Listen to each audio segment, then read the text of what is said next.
추락할 때 날개를 깨닫는다라는 제목으로 우리 말씀 증거합니다. 추락할 때 날개를 깨닫는다. 신명기 32장 10절에서 12절 말씀, 이 본문을 읽고 또 읽을 때마다 참 이 말씀이 우리의 현실을 기가 막히게 묘사하고 있음을 확인하게 됩니다. 10절 말씀 보면 우리의 현실을 두 개의 그림 언어로 표현하고 있지 않습니까? 리버브 꺼주세요. 두 개의 그림원으로 표현하고 있지 않습니까? 황무지 그리고 광야. 우리가 사는 현실이 황무지이고 우리가 사는 현실이 광야입니다. 아마 10명의 9명 중은 삶을 황무지라고 여길 겁니다. 광야라고 느끼지 않을까 싶습니다. 물질 문명이 번성할수록 점점 사는 게 더 힘들어집니다. 소유는 늘었는데 더 모자란다고 느껴집니다. 이상하지 않습니까? 옛날에 생필품 그러면 10손가락 안에 들었습니다. 근데 지금은 생필품 그러면 3, 40개의 목록이 쫙 나열된다고 합니다. 소유가 늘었는데 여전히 모자란다고 느낍니다. 어제보다 더 넓은 집에 삽니다. 좋은 집에 삽니다. 수도가 있습니다. 난방이 됩니다. 더군다나 화장실이 집 안에 있습니다. 그런데도 불구하고 사는 게 빡빡하다라고 합니다. 삶의 만족도가 떨어집니다. 우리의 인생이 황무지다, 우리의 인생이 광야라고 여겨질 때에 성도가 가장 많이 하는 질문이 무엇이겠습니까? 하나님 어디 계십니까? 입니다. 내 인생이 황무지와 적막한 광야라고 느껴질 때 우리는 기도할 때마다 하나님께 얘기합니다. 하나님 당신은 대체 어디 계십니다? 이 삶의 고난과 질퍽한 가운데 있는 나를 어찌 돌아보지 않습니까? 당신은 어디에 계십니까? 당신은 어디에 계십니까? 우리 10절 말씀을 다시 한번 읽습니다. 여호와께서 그를 황무지에서 짐승이 부르짖는 광야에서 만나시고 호위하시며 보호하시며 자기의 눈동자같이 지키셨도다 라고 말씀하고 있습니다. 하나님, 황무지와 같은 광야 같은 삶을 사는 이 인생 속에 당신은 어디 계십니까? 라고 물어볼 때 하나님은 말씀합니다. 내가 황무지에 있었고 내가 광야에 있었다라고 말씀하고 계십니다. 하나님은 어디에 계십니까? 내가 있는 곳에 계십니다. 그거더라고요. 하나님은 천국에 계신 곳이 아니라, 하나님은 어떤 피 안의 세계에 존재하는 것이 아니라 하나님은 어디에 계십니까? 내가 있는 곳에 계십니다. 내 삶이 복락원입니까? 그곳에 하나님이 계십니다. 내 삶이 황무지입니까? 그곳에 하나님이 계시더라고요. 그 광야에 하나님이 계십니다.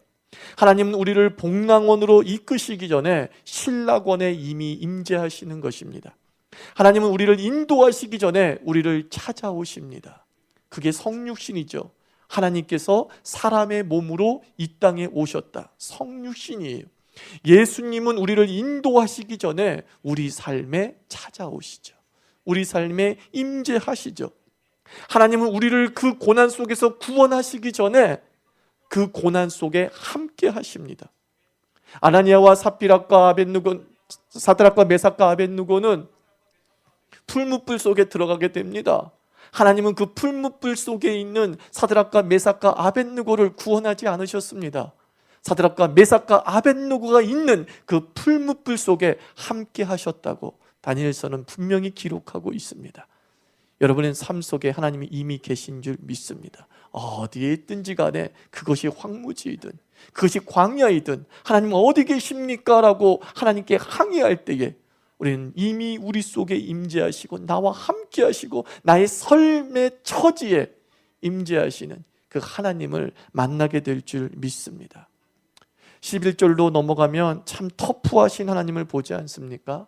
분명히 10절에서는 함께 하시고 보호하시는 하나님으로 분명히 묘사되고 있습니다. 그리고 하나님은 함께 하십니다. 하나님은 보호하시는 분이 분명합니다. 그런데 어느 순간 우리 하나님 아버지가 계모 같습니다. 악질 보모 같은 모습으로 등장합니다. 이때 생각합니다. 우리 하나님 맞아? 황무지에서 목마르지? 내가 이미 물을 준비했다. 그 하나님 맞아? 반석에서 샘을 터지게 하신 그 하나님 맞아? 하는 생각이 드는 그 모습이 11절에 묘사되고 있는 거예요. 11절 봅니다. 마치 독수리가 자기의 보금자리를 어지럽게 하며 그래요. 마치 독수리가 자기의 보금자리를 어지럽게 하며, 우리가 10절과 11절을 이렇게 생각해 볼 수 있습니다. 하나님의 은혜는 공식이 아니다. 하나님의 은혜는 뭐가 아니다? 공식이 아닙니다. 하나님의 은혜는 뻔한 방법, 뻔한 결과가 아닙니다. 이를 집어넣고 그러면 이가 되는 공식이 아닙니다. 우리는 하나님을 공식처럼 여깁니다. 은혜를 공식처럼 여깁니다. 그런데 하나님의 은혜는 공식이 아니래요. 하나님의 은혜는 무궁무진하죠. 하나님의 은혜는 사람 따라 다르고요. 하나님의 은혜는 환경 따라 다르고요. 하나님의 은혜는 사명 따라 다른 것입니다. 하나님의 은혜는 어느 A라는 사람에게 적용되었던 것이 B라는 사람에게 적용되는 것이 아닙니다. 우리는 A라는 사람의 형통을 보면서 이렇게 기도합니다. 하나님, 나도 저 사람처럼 되게 해주세요. 그건 은혜가 아닙니다. 하나님, 나를 저 사람처럼 되게 하지 않습니다. 하나님은 나를 나 되게 하시는 거죠. 그게 은혜예요. 각 사람의 처지에 맞게, 사명에 맞게, 환경에 맞게, 그 인생에 펼쳐질 미래에 맞게 은혜가 우리에게 다가오는 줄 믿습니다. 어떤 이에게는 10절의 하나님이 있을 수 있지만 어떤 이에게는 11절의 하나님으로 우리에게 오시는 거죠. 어떤 이에게는 보호하는 하나님으로 오시는데 어떤 이에게는 보금자리를 흩어버리신다는 거예요. 하나님께서는 자기 새끼를, 자기 백성을 독수리가 자기 새끼를 양육하듯이 그렇게 양육하신다라고 말씀하십니다. 오늘 한번 11절에 초점을 맞춰보면서 하나님은 왜 우리를 흩으시냐는 거예요. 왜 하나님 우리의 보금자리를 흩으시냐는 거예요. 크게 세 가지 이유가 있습니다. 하나님 왜 우리의 보금자리를 흩으십니까? 첫째로 존재의 가치를 깨닫게 하시기 위해서요. 존재 가치를 깨닫게 하시기 위해서. 독수리의 독수리는 독수리 새끼에게 말하는 거예요. 너는 닭이 아니다. 너는 꿩이 아니다. 여러분, 닭에게는 나는 훈련이 필요 없습니다. 닭은 나는 훈련을 전혀 시키지 않습니다. 닭이 병아리 훈련시키는 거 보십시오. 나는 훈련 결코 시키지 않습니다. 강한 존재일수록 강한 훈련과 그리고 훈련 기간이 길 수밖에 없는 것이죠. 이스라엘의 12지파가 이스라엘의 야곱의 가족이 흉년을 맞아서 애굽에 가게 됩니다. 그리고 애굽에서 요셉은 국무총리가 됩니다. 그리고 온 가족이 애굽으로 이주해서 편안하게 살게 됩니다. 그러면서 그들이 그만이야 무엇을 잊어버리고 맙니까? 약속의 땅 가나안을 잊게 되는 거예요.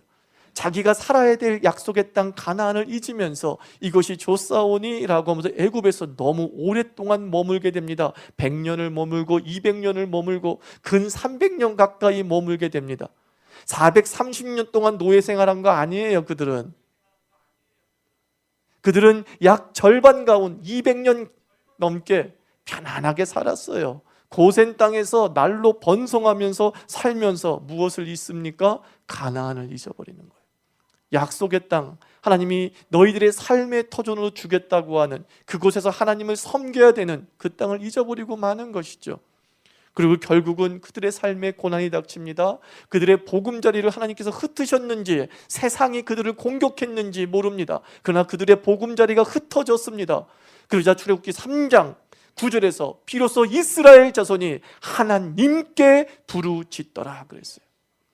보금자리가 흩어지자 누가 생각났어요? 하나님이 생각나게 되었다라는 것입니다. 자신의 존재를 발견하는 거죠. 내가 하나님의 백성이지, 내가 여호와의 백성이지, 우리가 이 땅에 있어야 될 존재가 아님을 보금자리가 흩어졌을 때 비로소 그들이 깨닫게 되었습니다. 그렇습니다. 추락했을 때 깨닫는 게 뭡니까? 나에게 날개가 있었지, 이걸 깨닫는 거예요. 추락하기 전까지는, 밑으로 떨어지기 전까지는 자기가 독수리라는 사실을 몰라요. 심지어 네 발 달린 짐승처럼 여기는 거죠. 계속 땅에 발을 딛고 있으니까. 그냥 떨어질 때 깨닫는 거죠. 나에게 뭐가 있었지? 날개가 있었지. 우리가 개척하고 이제 10년이 흘렀습니다. 개척한다는 거, 사실 교회를 개척한다는 거 사실 어렵습니다. 그러나 저는요, 이 어려운 개척을 통해서 참 하천원에게 많은 재주가 있다는 것을 확인할 수 있었어요. 발견할 수 있었어요. 나에게 이런 재주가 있었나? 제가 목수의 재능이 있더라고요. 제가요, 전기를 다루는 재능이 있더라고요. 제가 음양의 재능이 있더라고요. 심지어 저에게 인내의 재능이 있더라고요. 성질 더러운 교인 가만 놔두지 않을 스타일인데, 내가 좀 못마땅한 사람은 아예 호불호가 분명해서 아예 상종도 안 하는데, 개척하고 나서 내가 참더라고요. 우리 장로님에게 참더라고요. 우리 권사님에게 참더라고요. 아, 나에게 이런 성품이 있었나? 아, 나에게 이런 하나님의 날개가 있었음을 새삼스럽게 깨닫게 되는 것입니다. 사랑하는 성도 여러분, 여러분 하나님의 자녀인 줄 믿습니다. 하나님께서 보금자리를 흩으실 때 어느 순간 여러분은 깨달아요. 기도하고 있는 나를 보게 됩니다. 내가 기도의 능력이 있었나? 내가 원래 기도가 습관이었나? 깜짝 놀라는 것이죠. 하나님이 우리에게 심어주신 그 기도가 새록새록 다시 한번 자라게 되면서 무릎 꿇게 되는 것입니다. 여러분의 날개는 무엇이 있을까요? 분명히 하나님은 여러분에게 독수리의 존재로 태어나게 하셨습니다. 이제 그 날개를 꿈틀거리시기 바랍니다. 보금자리를 흩어 떨어질 때에 원망만 하지 말고 내게 날개가 있음을 발견하게 될 때에 전혀 다른 삶이 우리에게 펼쳐지게 될 줄 믿습니다. 두 번째는 이겁니다. 왜 보금자리를 흩으십니까? 진짜 안전망을 깨닫게 하시기 위해서요. 진짜 안전망. 여러분, 보금자리가 안전망이 아닙니다. 독수리 새끼에게 보금자리가 안전망처럼 보이지만 사실 추락할 때에 그 보금자리는 아무런 도움을 주지 않잖아요. 보금자리가 따라와서 독수리 새끼를 잡아줍니까? 아니요. 보금자리는 저 멀리 그대로 있어요. 내가 추락하고 있는데, 내가 떨어지고 있는데 나의 안전망이라고 여겼던 그 보금자리, 그것은 나를 따라와 주지 않더라고요. 나를 붙잡아 주지 않더라고요. 그냥 멀리서 이렇게만 얘기해요. 왜 떨어지니? 이거예요. 근데 여기 왜 떠났니? 그것만 얘기하고 있는 거예요. 오직 어미 독수리의 날개만이 새끼에게 안전망이 됩니다. 땅에 떨어질 쯤에 다시 그 큰 날개로 품어서 다시 보금자리를 올려놓습니다. 또 떨어뜨리고 다시 또 땅에 추락할 때쯤 다시 날개로 품어 올립니다. 보금자리가 안전한 이유가 뭡니까? 거기에 어미 독수리가 있기 때문이죠. 보금자리가 안전망이 될 수 있는 이유는 거기에 나의 하나님이 계시기 때문입니다.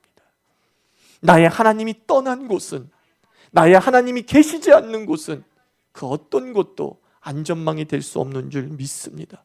넓은 집 보금자리일 것 같습니까? 좋은 직장 내 이 미래의 안전망이 될 것 같습니까? 그러면서 우리가 살지 않습니까? 여기가 좋사오니, 이 직장이 좋사오니, 이 집이 좋사오니, 그러면서 그것을 부여잡고 있습니다. 이것이 나를 지켜줄 거라고 생각을 합니다. 그러나 하나님이 함께 하시고 하나님이 허락하지 않는다고 한다면 세상의 그 어떤 곳도 안전망이 될 수 없음을 깨달으시기 바랍니다. 어디가 안전망이라고요? 나의 하나님이 계신 곳입니다. 그 직장에 하나님이 계십니까? 그 집에 하나님이 계십니까? 나의 재능에 하나님이 계십니까? 앞으로 내가 해야 될 사업에 하나님이 계십니까? 그때 비로소 그것은 제 기능을 다하는 거예요. 비바람도 막아주고.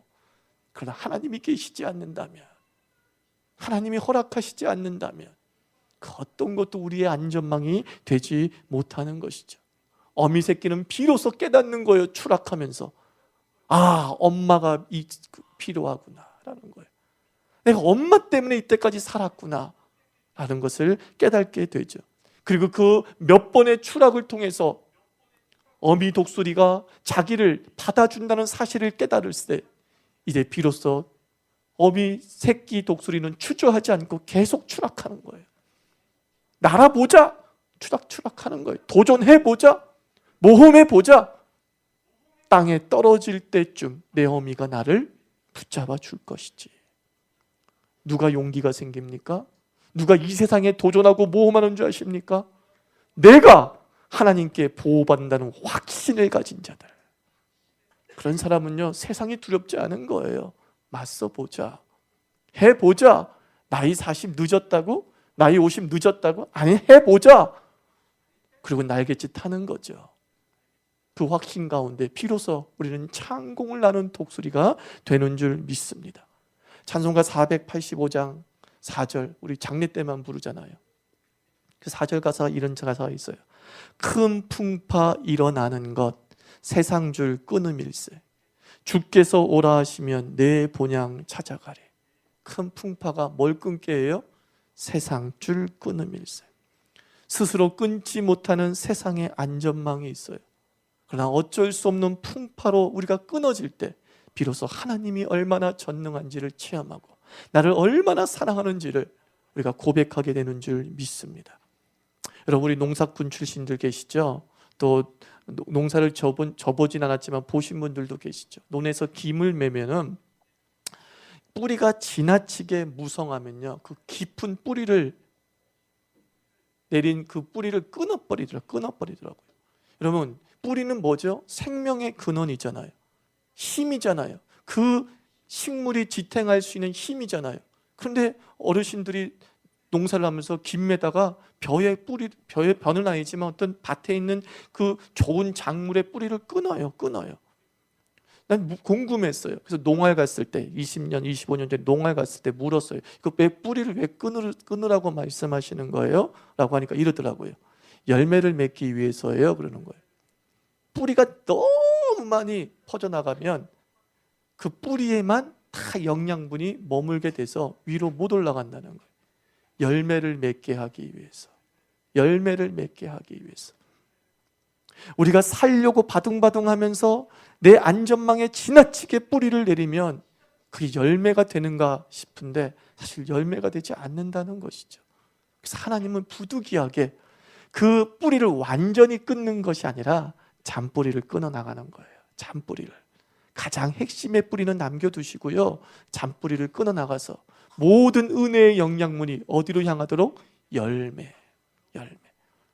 우리 자유교회 교인들은 열매 맺는 그리스도인 되기를 축원합니다. 그렇죠? 내가 사과나무라고 한다면 사과가 맺혀야 되지 않겠습니까? 내가 배나무라고 한다면 배가 맺혀야 되지 않겠습니까? 그러기 위해서 하나님은 뿌리도 치기도 하고 가지도 치기도 하면서 탐스러운 열매를 우리 인생에 맺게 하실 줄 믿습니다. 하나님이 나를 가장 잘 아신다고 신뢰하시기 바랍니다. 하나님의 은혜는 공식이 아니다라는 것을 기억하시면서 나에게 가장 좋은 방법으로 나를 연단시키고 훈련시킬 줄 믿고 날개짓 하십시오. 독수리처럼 날개짓 하십시오. 비상하게 될 줄 믿습니다. 그러므로 세 번째, 내가 할 일이 무엇입니까? 보금자리를 흩을 때 내가 할 일이 뭐냐면 발버둥 치며 살라라는 거예요. 발버둥 치며 살라.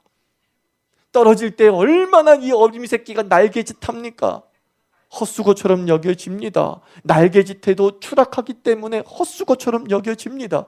그냥 몇 번 헛수고를 거치고 나면 그 날개가 강해집니다. 네 번째, 다섯 번째는 더 이상 땅으로 추락하는 것이 아니라 비상하게 되는 줄 믿습니다.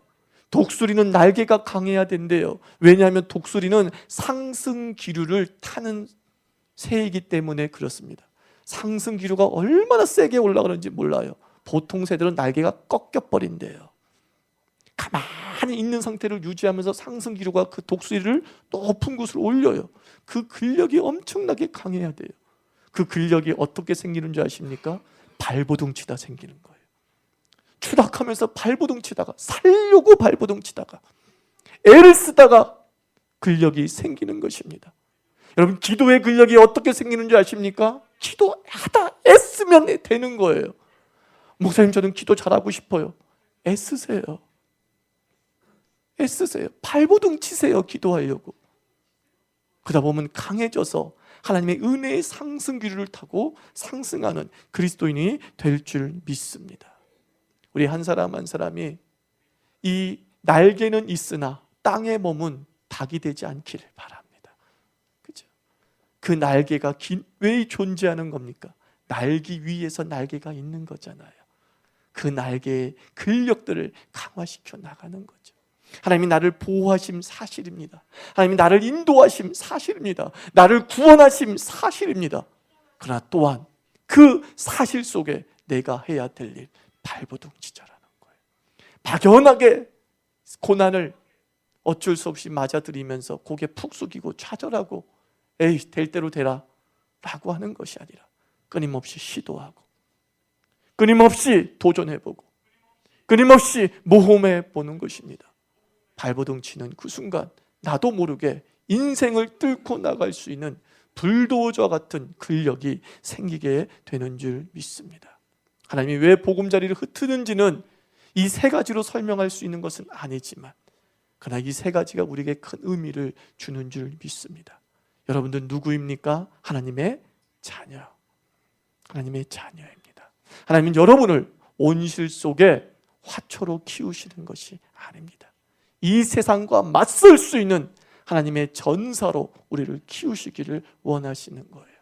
그러므로 때로 추락하는 상황에 있다 할지라도 내 인생 끝이야 라고 생각하지 마시고 한번 기도의 날개와 도전의 날개짓을 쳐보시기 바랍니다.